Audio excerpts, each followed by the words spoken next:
Hi friends, প্রথমে পরিচয় করে দিই। ইনি আমার মা, চা খাচ্ছেন। ইনি আমার বাবা, তারপরে জেঠিমা, দাদা, বৌদি, ভাইঝি। তারা এক্ষুনি এলেন সকালবেলায় গ্রামের উদ্দেশ্যে রওনা দেওয়ার জন্য। তাই জন্য আমি ডিসাইড করলাম যে আমরাও সবাই যাব, কারণ আমিও ছুটিতে এসেছি বাড়িতে। বাড়িতে বোরিং ফিল হচ্ছিল। আমাদের গ্রামের বাড়িটা চলুন দেখে আসি, এবং তার সাথে সাথে গ্রামটাকেও দেখে আসবো। তার আগে ব্রেকফাস্ট হয়ে গেল, আলুর তরকারি, লুচি, মিষ্টি।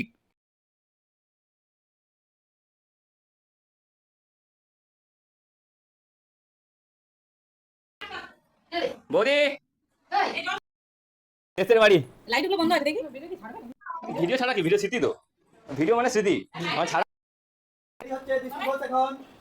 হ্যাঁ, সব ঠিক আছে।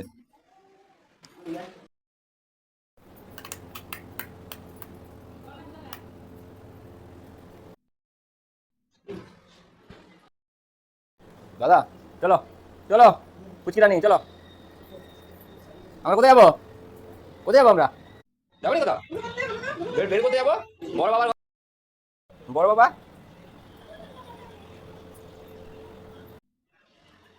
বৌদি সবার আগে রেডি হয়েছে না? বৌদি, বৌদি সবার আগে রেডি।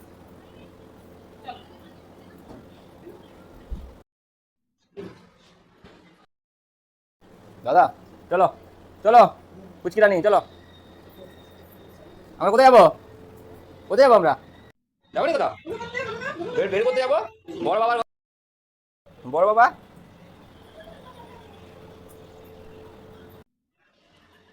বৌদি সবার আগে রেডি হয়েছে না? বৌদি, বৌদি সবার আগে রেডি।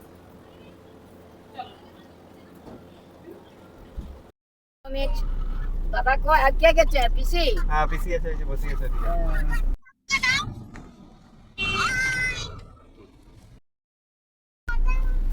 হাই দাদা, কি বলছে? হাই দাদা, এদিকে এদিকে একবার হাই করে দাও। হাই দাদা। হাই বলে দাও। হাই হাই বলো। হাই দাদা। বলো, আরে বলো, হাই বলো। বলো তো দাদাকে। দাদাকে বলো না। এদিকে একবার হাই দাদাকে বলো বলো। বলো। বলবে না? চকলেট দেবো। হ্যাঁ খাওয়া হয়ে গেলে দেখো খাবে।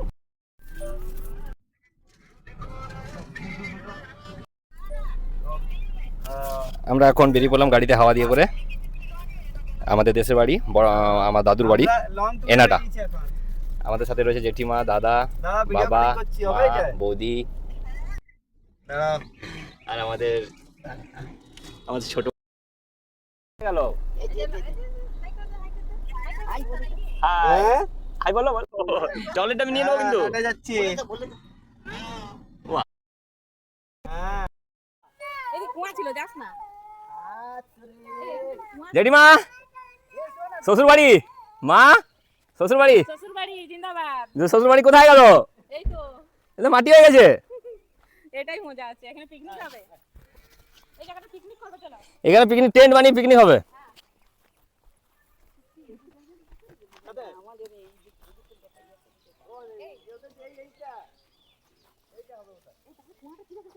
এটা কুয়া আছে এখানে। আমার দেশের বাড়ি এটা। এই মাটিটা ছিল, মাটিটা দেওয়াল ছিল, যে মোড়া মাটিটা দেখা যাচ্ছে, লাল মাটিটা, এটা দিয়ে দেওয়াল। থাকুক না, এটা দেওয়াল, দেওয়াল, এটা দেওয়ালটাকে ভেঙে করে মাটিটা ভরাট করা হয়েছে। এটা আসলে আমাদের বাড়ির এই মাটি।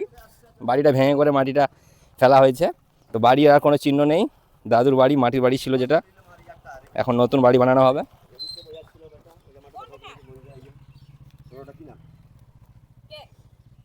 এটার পজিশন হচ্ছে ঠিক ঝাড়খণ্ড বর্ডারের সামনে রয়েছে। এই সাইডে গেলে আমাদের ঝাড়খণ্ড বর্ডার রয়েছে মাত্র 1 কিলোমিটার। অনেকদিন পর দেশের বাড়ি আসা হলো। ঠিক এই জায়গায় আমাদের আরেকটা বাড়ি বানানো হবে, তার জন্য পুরনো বাড়িটা ভেঙে দেওয়া হলো। চলুন ফ্রেন্ড, ততক্ষণ ঘুরে দেখা যাক আমাদের গ্রামটা। গ্রামটা ওয়েস্ট বেঙ্গলের সীমান্ত, ঝাড়খণ্ড বর্ডার লাগোয়া। খুবই একটা প্রত্যন্ত গ্রাম, জঙ্গলের মাঝে খুবই একদমই নেই বললেই চলে। তো সেক্ষেত্রে এক ফসলি জমি রয়েছে, কোনো বছর চাষ হয়, কোনো বছর চাষ হয় না। গ্রামের কন্ডিশনও খুব একটা ভালো নয়। 50%-এর উপরে রয়েছে মাটির বাড়ি। আপনারা যারা অন্যান্য স্টেট থেকে ভিডিও দেখছে, তারা কমেন্টে জানাবেন যে আপনাদের গ্রামেও কি এখনও মাটির বাড়ি রয়েছে, বা ওয়েস্ট বেঙ্গলেরও বিভিন্ন গ্রামে এখনও কি মাটির বাড়ি রয়েছে। এটা এই যে গ্রামটা রয়েছে এটা ঝাড়গ্রাম জেলার মধ্যে পড়ছে, যেটা কিনা আগে পশ্চিম মেদিনীপুর জেলার মধ্যে অবস্থিত ছিল।